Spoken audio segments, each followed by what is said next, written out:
In research the term reliability means repeatability और consistency.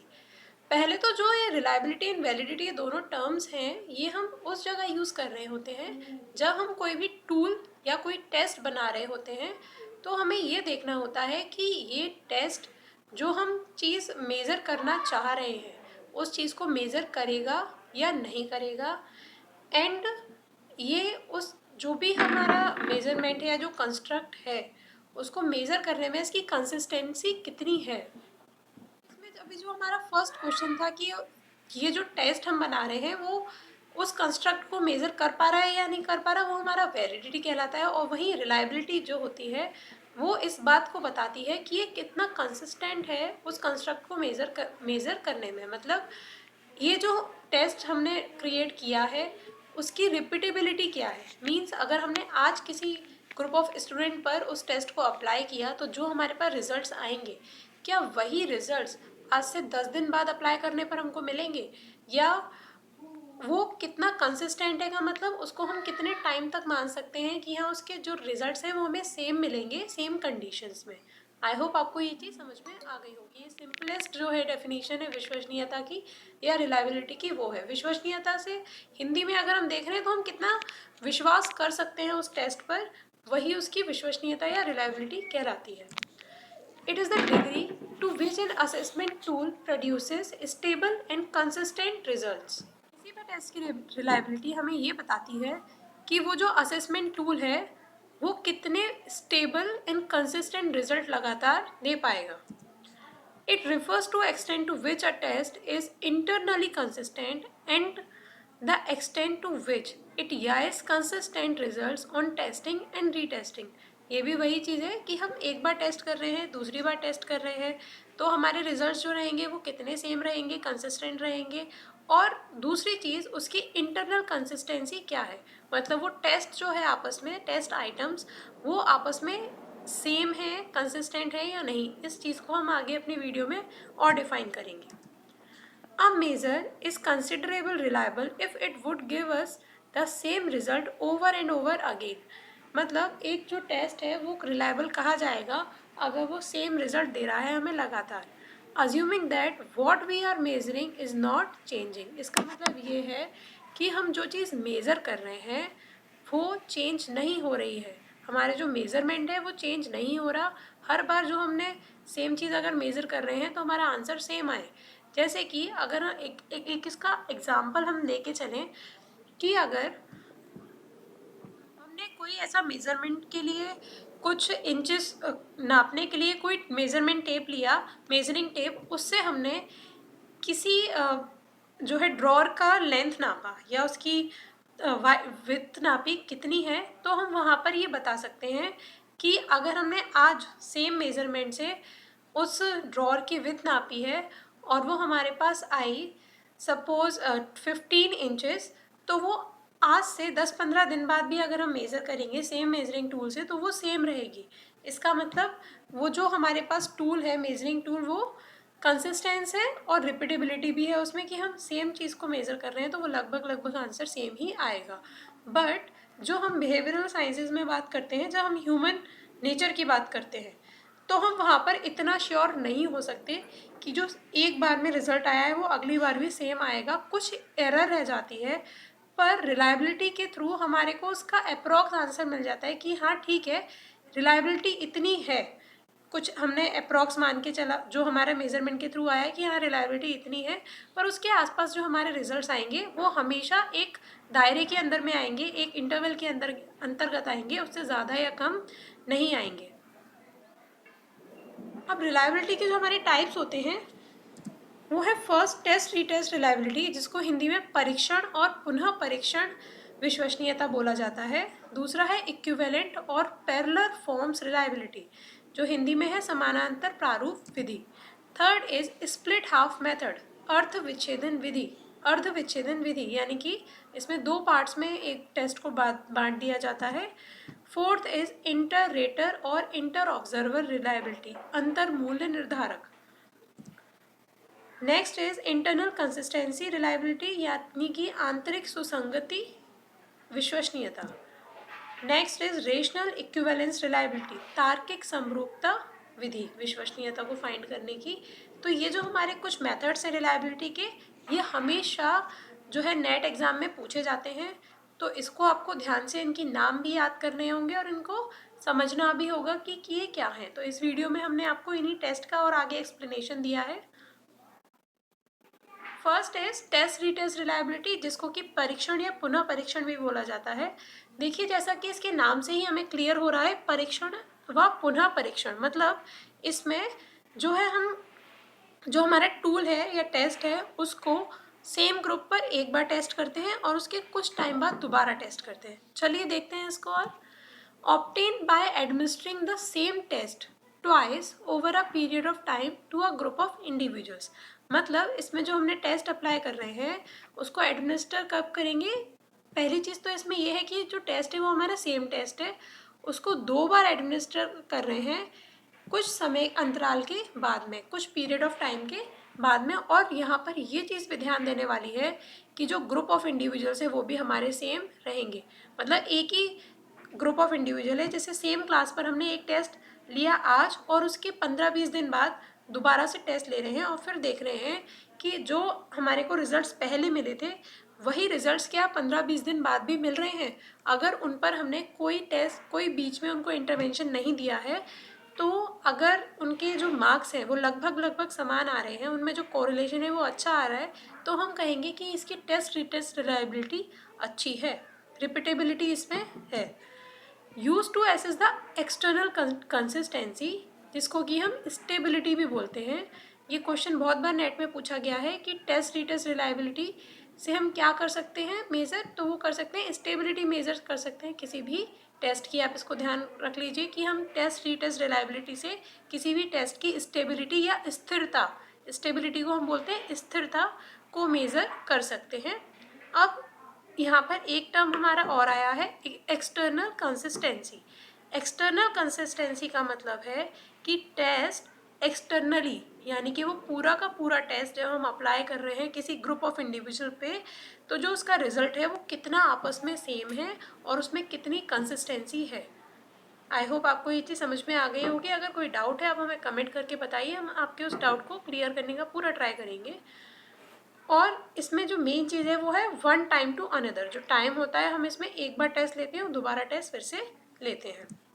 The scores are tabulated and the correlation calculated. जो हम score है उसको table form में बनाते हैं और उन सभी स्कोर्स का आपस में कोरिलेशन निकालते हैं। जो हमने ग्रुप ऑफ इंडिविजुअल पे टेस्ट लिया था उनका कोरिलेशन फाइंड आउट करते हैं। इफ़ कोरिलेशन इज़ हायर, अब जो कोरिलेशन आया अगर वो ज़्यादा कोरिलेशन आया, यानी कि हम कह सकते हैं मोर रिलायबिलिटी है। तो जो हमारा टेस्ट होगा वो हम कह सकते हैं कि वो ज़्यादा रिलायबल है।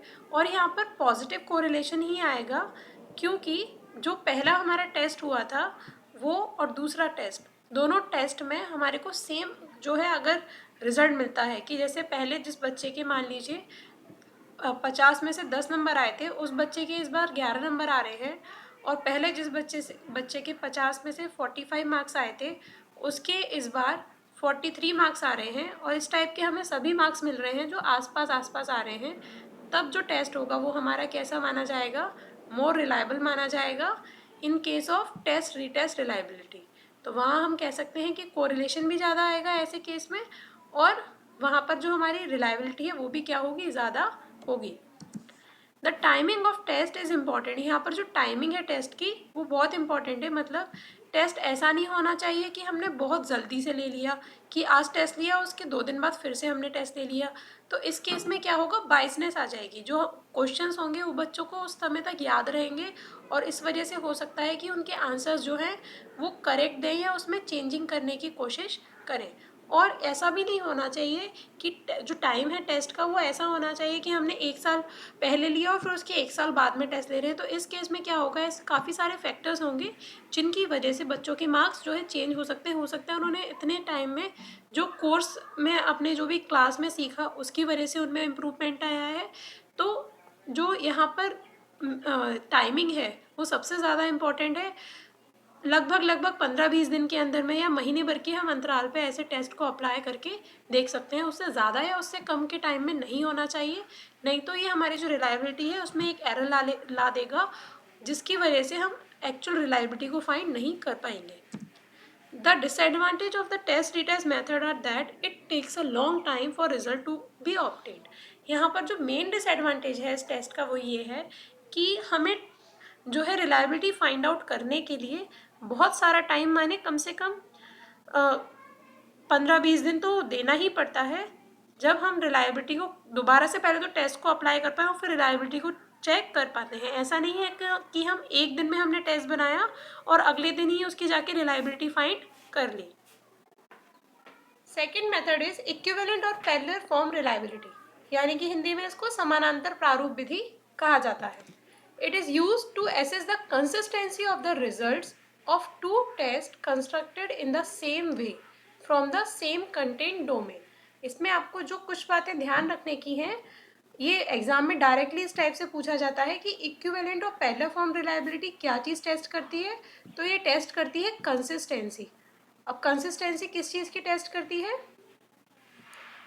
Two test constructed in the same way, दो टेस्ट की, और वो दोनों टेस्ट ऐसे जो कि सेम तरीके से बनाए गए हैं। मतलब अगर हमें जैसे किसी अचीवमेंट टेस्ट पर कोई वो अप्लाई करना है रिलायबिलिटी, और अगर हम उस अचीवमेंट टेस्ट की पैरेलल फॉर्म रिलायबिलिटी के थ्रू रिलायबिलिटी चेक करना चाहते हैं, तो हमें क्या करना पड़ेगा? ऐसे दो टेस्ट चाहिएंगे अलग अलग, जो कि सेम प्रकार से कंस्ट्रक्ट यानी कि बनाए गए हों, उसमें जो कंटेंट हो वो सेम लिया गया हो, और जिन डोमेन्स को वो जो है चेक कर रहा हो वो भी हमारे क्या होने चाहिए? सेम होने चाहिए। मतलब जो कंटेंट डोमेन है वो सेम हो, और दो अलग अलग टेस्ट बनेंगे, और उन दोनों टेस्ट का फिर हम दोनों को अप्लाई करेंगे कुछ ग्रुप ऑफ इंडिविजुअल्स पे, और फिर उसमें कंसिस्टेंसी देखी जाएगी।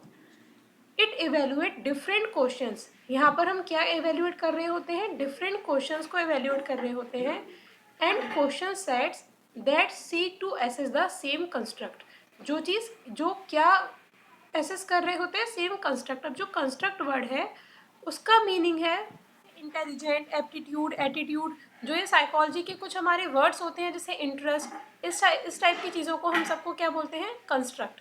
तो ऐसे कुछ सेट ऑफ क्वेश्चंस जो सेम कंस्ट्रक्ट को टेस्ट कर रहे हो या इवेल्युएट कर रहे हो, उसकी डिफरेंट क्वेश्चंस को हम उनके बीच में रिलायबिलिटी चेक करते हैं। पैरेलल फॉर्म एवेल्युएशन में be done in combination with other methods, ये कुछ और मेथड्स के साथ में हम पैरेलल फॉर्म रिलायबिलिटी को टेस्ट कर सकते हैं, और इसमें जो मेथड्स हैं वो हम स्प्लिट हाफ मेथड वगैरह जो मेथड्स हैं उनको यूज़ कर सकते हैं। इनको हम आगे अपनी वीडियो में देखेंगे। विच divides item that measure the same construct into two tests and applies them to the same group of people, और उसके थ्रू हम क्या करेंगे? एक ही टेस्ट के जैसे जैसे दो टेस्ट बना लिए हमने, और उन दोनों टेस्ट को सेम ग्रुप ऑफ पीपल पे अप्लाई कर रहे हैं। ठीक है, यहाँ पर हमारे पास टेस्ट 1 हो गया एंड टेस्ट 2 हो गया, और हमारे पास जो ग्रुप ऑफ इंडिविजुअल्स हैं वो सेम है। उसी सेम इंडिविजुअल्स पे हमने वो टेस्ट को जो है अप्लाई किया। अब हमें ये देखना है कि उन दोनों टेस्ट से जब हमने सेम ग्रुप ऑफ इंडिविजुअल पे अप्लाई किया है, तो क्या जो हमारे पास आंसर्स आ रहे, उनके जो रिजल्ट मिल रहा है, जो स्कोर्स मिल रहे हैं, वो सेम मिल रहे हैं या नहीं। इस बात में हमें ये भी देखना पड़ेगा इस टाइप की रिलायबिलिटी को चेक करते समय कि जो इन दोनों टेस्ट के जो आइटम का डिफ़िकल्टी लेवल है, और जो भी उसका ईजीनेस है और बनाने का तरीका है, उसमें जो डोमेन लिए गए हैं वो, और जो जिस कंटेंट से वो टेस्ट बनाया गया है, वो दोनों चीज़ें सेम होनी चाहिए, पहली चीज़। अब उसके बाद में अगर इन दोनों इसका रिजल्ट सेम इंडिविजुअल पे दोनों टेस्ट का रिजल्ट सेम आता है, तब हम कह सकते हैं, या लगभग बराबर आता है, तब हम कह सकते हैं कि ये जो दोनों टेस्ट है ये रिलायबल हैं। और कौन सी रिलायबिलिटी हमने यहाँ पर यूज़ करी? पैरेलल फॉर्म रिलायबिलिटी यूज़ करी है, और इन दोनों टेस्ट के बीच में कंसिस्टेंसी है। Different versions of an assessment tool is applied to the same group of individuals. इसके अलावा जो हम दूसरा तरीका कह सकते हैं कि हमने यहाँ पर क्या चीज़ यूज़ करते हैं? Different versions. एक ही जो टेस्ट है उसके अलग अलग वर्जन्स, जैसे देखा होगा हम लोग के जो एग्ज़ाम्स होते हैं, बोर्ड के एग्ज़ाम, उसमें अलग अलग सेट आते हैं, तो ऐसे ही हमने अलग अलग सेट अप्लाई किए सेम ग्रुप ऑफ इंडिविजुअल पे, तब जाके हम उन सारे सेट्स के बीच में पता कर रहे हैं कि इनमें रिलायबिलिटी कैसी है। Both version must contain same construct होना चाहिए, जिसके अभी बताया। स्किल एंड नॉलेज, ये सारी चीज़ें उनकी सेम होनी चाहिए। ये सबसे ज़्यादा यूज़ की जाने वाली जो है मेथड है पैरेलल फॉर्म रिलायबिलिटी, क्योंकि इसके डिसएडवांटेजेस कम हैं और हमें बस सेम कंटेंट के साथ में 2 टेस्ट एक साथ बनाने होते हैं या फिर बहुत सारे आइटम्स बनाने होते हैं, जिसको कि एक ही ग्रुप पर एक टाइम पर या कुछ समय के अंतराल में चेक करके हम पता कर सकते हैं कि उसकी रिलायबिलिटी क्या है। अब थर्ड जो इसका मेथड है वो है स्प्लिट हाफ मेथड, यानी कि अर्ध विच्छेदन विधि। जैसा कि इसके नाम से ही हमें क्लियर हो रहा है, एक ही टेस्ट को हम इसमें 2 पार्ट्स में डिवाइड कर देते हैं बेसिकली।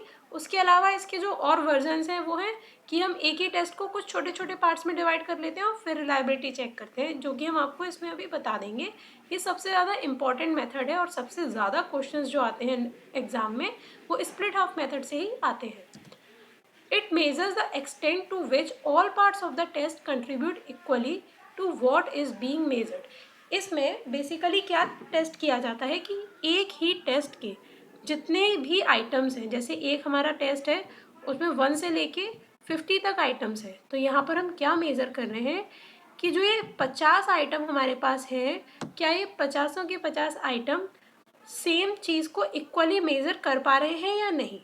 अगर हमने कोई इंटरेस्ट बेस्ड टेस्ट लिया और उसमें हमारे पास अलग अलग डोमेन्स हैं और एक डोमेन में मान लीजिए 50 आइटम्स हैं, तो क्या वो 50 आइटम्स इक्वली उस डोमेन को जो है टेस्ट कर पा रहे हैं या नहीं, ये हम जो चेक करते हैं वो स्प्लिट ऑफ मेथड के थ्रू चेक करते हैं। या फिर अगर हमारा अचीवमेंट टेस्ट है तो वो अचीवमेंट टेस्ट के जो जितने भी क्वेश्चंस हैं वो सभी उस पूरे जो हमें अचीवमेंट टेस्ट करना है उसको इक्वली चेक कर पा रहे हैं या नहीं। This is done by comparing the results of one half of a test with the result from the other half. इसमें हम किसी ना किसी तरीके से, जैसे 50 टेस्ट जो है क्वेश्चंस थे उनको हमने 2 अलग अलग पार्ट्स में डिवाइड कर लिया, एक में 25 क्वेश्चंस एंड दूसरे में भी अलग 25 क्वेश्चंस। अब हमें ये टेस्ट करना होता है कि क्या ये दोनों जो सेट हमने बना लिए उन दोनों के बीच में रिलायबिलिटी सेम आ रही है। मतलब एक स्टूडेंट जिसने फर्स्ट वाले टेस्ट में, मतलब जो पहले 25